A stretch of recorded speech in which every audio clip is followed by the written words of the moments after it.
Hello friends, स्वागत है आपका अपने चैनल हिंदी ज्ञानोदय पर। आज के इस वीडियो में हम बात करेंगे राजभाषा के संवैधानिक प्रावधानों के ऊपर। हम कुछ प्रश्नों को हल करेंगे और देखेंगे कि राजभाषा संबंधी प्रावधानों में जो प्रश्न बन सकते हैं उनमें हमारी किस तरह की तैयारी है और हम कितने प्रश्नों का सही उत्तर कर पाते हैं। तो चलिए हम ज़्यादा बात न करते हुए सीधे प्रश्न पे चलते हैं और चर्चा करते हैं कि प्रश्न के उत्तर क्या होंगे। संवैधानिक प्रावधानों पर आधारित प्रश्न बनाए गए हैं आपके लिए। इसमें पहला प्रश्न है, हिंदी को राजभाषा का दर्जा किस अनुच्छेद के द्वारा दिया गया है? और इसके ऑप्शन इस प्रकार हैं, अनुच्छेद 251, 243, 343, 351 और 350। तो फ्रेंड्स, इसका क्या सही उत्तर होना चाहिए?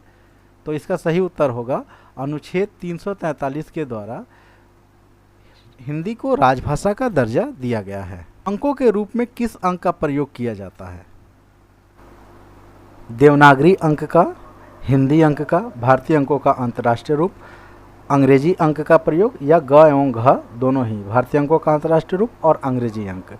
तो इसका सही उत्तर होगा फ्रेंड्स भारतीय अंकों का अंतर्राष्ट्रीय रूप, अर्थात जिसे हम अंग्रेजी के अंक के रूप में जानते हैं, ये अंग्रेजी का अंक नहीं है, ये भारतीय अंकों का अंतर्राष्ट्रीय रूप है। ये 1, 2, 3 या 4 के रूप में जिसे हम याद करते हैं या जिसे पढ़ते हैं।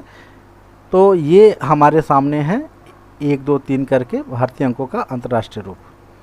अगले प्रश्न पे आते हैं और देखते हैं कि क्या प्रश्न है।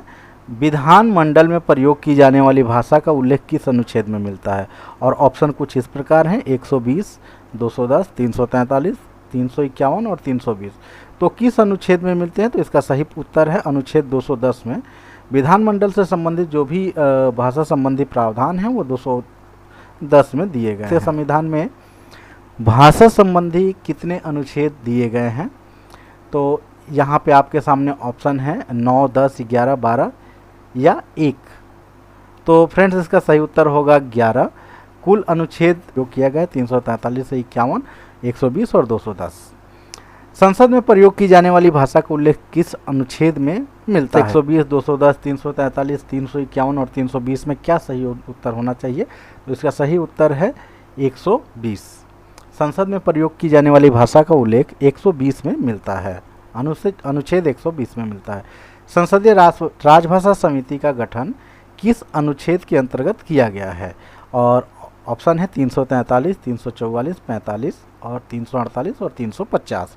और इसका सही उत्तर है 344। अनुच्छेद 344 के तहत ही आयोग और समिति बनाने का अधिकार संसद को दिया गया है। भाषा के संबंध में विशेष उपबंध का अधिकार किस अनुच्छेद में दिया गया है?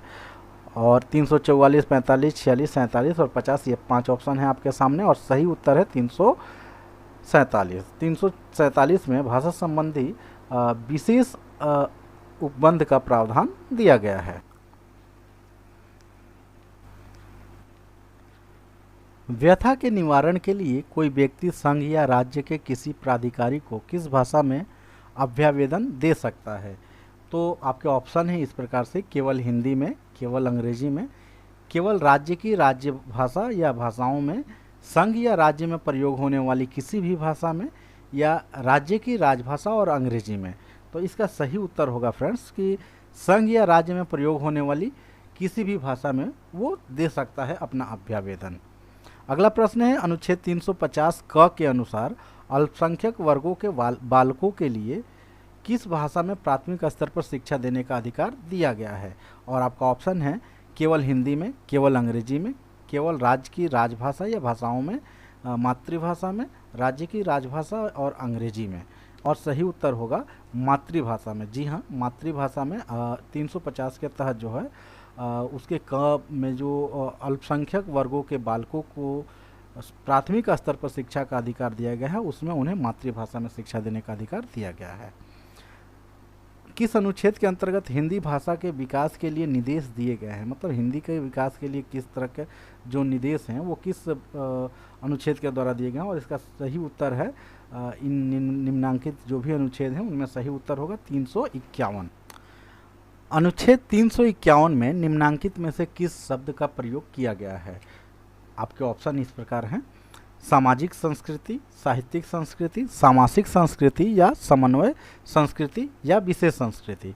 तो इसका सही आंसर है सामासिक संस्कृति। अनुच्छेद 351 में सामासिक संस्कृति शब्द का प्रयोग किया गया है। ये प्रश्न भी बहुत इंपॉर्टेंट है, बहुत सारे इंटरव्यू वगैरह में पूछे जा। संविधान के किस भाग में राजभाषा संबंधी प्रावधान दिए गए हैं? भाग 12, भाग 17, भाग 15, 13 या 10? सही आंसर है 17। भाग 17 में राजभाषा संबंधी प्रावधान दिए गए हैं। सदन में किसी सांसद को मातृभाषा में बोलने की अनुमति कौन देता है? प्रधानमंत्री और नेता विपक्ष, संसदीय कार्य मंत्री, लोकसभा अध्यक्ष, राज्यसभा अध्यक्ष, लोकसभा अध्यक्ष एवं राज्यसभा का सभापति, दोनों। तो सही उत्तर होगा लोकसभा अध्यक्ष एवं राज्यसभा का सभापति, दोनों। क्योंकि अपर हाउस और लोअर हाउस दो हाउस हैं, दोनों में सांसदों को अपनी मातृभाषा में बोलने की अनुमति इन दोनों ही व्यक्तियों द्वारा दिया जा सकता है। जब वो इंग्लिश या हिंदी में बोलने में असमर्थ हो, उस कंडीशन में उन्हें अपनी मातृभाषा में सदन को संबोधित करने का अवसर दिया जाता है। संघ से राज्य एवं दो राज्यों के बीच पत्रादि का प्रावधान किस अनुच्छेद में दिया गया? ऑप्शन है 343, 44, 45, 46 और 47। सही उत्तर है अनुच्छेद 346 के अनुसार दो राज्यों और संघ राज्यों के बीच में जो है पत्रादि का प्रावधान दिया गया है। संविधान की 8वीं अनुसूची में कुल कितनी भाषाएं हैं? ऑप्शन है 20, 22, 18, 24 और 16। सही उत्तर है 22। संविधान के 8वीं अनुसूची में कुल 22 भाषाएं हैं। संसद में प्रयोग की जाने वाली भाषा संबंधी प्रावधान किस अध्याय में दिया गया है? अध्याय 1, अध्याय 2, 3, 5 और 17। सही उत्तर है संसद में प्रयोग की जाने वाली भाषा के संबंध में प्रावधान अध्याय 1 में दिया गया है। विधानमंडल से संबंधित प्रश्न पूछा गया है। विधानमंडल में प्रयोग की जाने वाली भाषा का प्रावधान किस अध्याय में दिया गया है?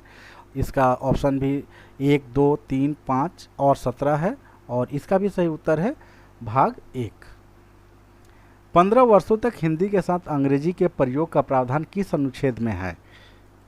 ऑप्शन है 343, 44, 45, 46 और 47 और इसका सही उत्तर है 343। अनुच्छेद 343 के अनुसार जो है इसको दिया गया है। संसदीय राजभाषा समिति का गठन किस अनुच्छेद के अनुसार किया गया है? ऑप्शन है 343, 344, 345, 346 और 347। इसका सही उत्तर है 344। संसदीय राजभाषा समिति का गठन अनुच्छेद 344 के अनुसार किया गया है। संविधान के अनुसार किस लिपि का प्रयोग किया जाना है? मतलब संविधान में जो प्रावधान दिए गए हैं उनके अनुसार किस लिपि का प्रयोग किया जाता है? तो देवनागरी लिपि है, ब्राह्मी लिपि है, खरोष्टी है, रोमन है या इनमें से कोई नहीं है? और सही उत्तर है देवनागरी लिपि। देवनागरी लिपि का ही प्रयोग भारतीय संविधान के अनुसार किया जाता है। उच्चतम न्यायालय एवं उच्च न्यायालयों में किस भाषा में कार्यवाहियाँ की जाएंगी? इस और ऑप्शन है हिंदी में, अंग्रेजी में, फारसी में, उर्दू में या इन सभी में। तो आपको मैं बता दूं कि उच्चतम न्यायालय और उच्च न्यायालय में अंग्रेजी में ही कार्रवाइयाँ की जाने का प्रावधान दिया गया है। अनुच्छेद 351 के अनुसार राजभाषा हिंदी में शब्द भंडारण के लिए मुख्यतः किस भाषा से शब्द लिए जाएंगे? ये दिया गया है इसमें और इसके ऑप्शन हैं उर्दू से, मराठी से, बांग्ला से, संस्कृत से या अन्य भारतीय भाषाओं से। और इसका सही उत्तर है संस्कृत से। राजभाषा हिंदी में शब्द भंडारण के लिए मुख्यतः संस्कृत से शब्द लिए जाएंगे। जी हाँ, यहाँ पे दो टर्म यूज किए गए, मुख्यतः और गौणतः। तो मुख्यतः जो है संस्कृत से कहा गया और गौणतः अन्य भारतीय भाषाओं से यहाँ पे टर्मोलॉजी यूज की गई है। तो ये आप बिल्कुल ध्यान रखेंगे, परीक्षा के नज़रिए से बहुत इंपॉर्टेंट है। किसी राज्य में अधिकतम कितनी राजभाषाएं हो सकती हैं?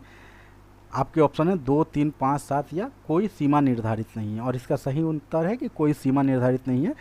कोई भी राज्य के ऊपर यह निर्भर करता है कि वो अपने यहाँ पे कितनी राज्य भाषाओं को मान्यता प्राप्त करता है और किसी क्षेत्र विशेष के लिए भी चाहे तो वो कर सकता है, उसके लिए भी प्रावधान दिए गए हैं। निम्नांकित में से कौन सी भाषा 8वीं अनुसूची में सम्मिलित नहीं की गई है? तो ऑप्शन है मैथिली, नेपाली, गोंडी, बोडो और संथाली। तो फ्रेंड्स, इन पांचों भाषाओं में से गोंडी एक ऐसी भाषा है जिसे अभी तक संविधान की 8वीं अनुसूची में शामिल नहीं किया गया है। तो हमारा सही उत्तर होगा गोंडी। बाकी अन्य भाषाओं को जो है कि संविधान की 8वीं अनुसूची में शामिल किया गया, जिसमें कुल 22 भाषाएं हैं, मैथिली और संथाली जो है कि सबसे अंत में जुड़ने वाली भाषाएं हैं जिनको कि शामिल किया गया है। तो फ्रेंड्स, हमारा ये आज का विशेषांक बिल्कुल जो है कि संवैधानिक प्रावधान के ऊपर में था, जहाँ पे आपको अनुच्छेद से 25 प्रश्न आपके लिए तैयार किए गए थे, ताकि आप कम से कम समय में अच्छी से अच्छी जानकारी एकत्रित कर पाएँ और इनको जो है कि अच्छे से आप रिवाइज करें, क्योंकि परीक्षा और इंटरव्यू के नज़रिए से ये काफ़ी इंपॉर्टेंट होते हैं। जैसे बहुत सारे इंटरव्यू वगैरह में जब जाएंगे तो इन पे आधारित आपसे प्रश्न पूछे जा सकते हैं। तो आज की इस वीडियो में बस इतना ही फ्रेंड्स। अगर हमारा ये वीडियो आपको अच्छा लगा हो तो प्लीज़ हमें लाइक करें, कमेंट करें और अपने दोस्तों को भी इस वीडियो को शेयर करें और हमारे चैनल को भी सब्सक्राइब करें, ताकि हम आपके लिए और भी अच्छा और आगे और बेहतरीन वीडियो बना सकें और आप सबके लिए कुछ और विशेष रूप से हम लोग कर सकें। तो हमारी टीम को इजाज़त दीजिए और आगे आपके लिए एक नए वीडियो के साथ हम फिर से आपके साथ जुड़ेंगे। धन्यवाद।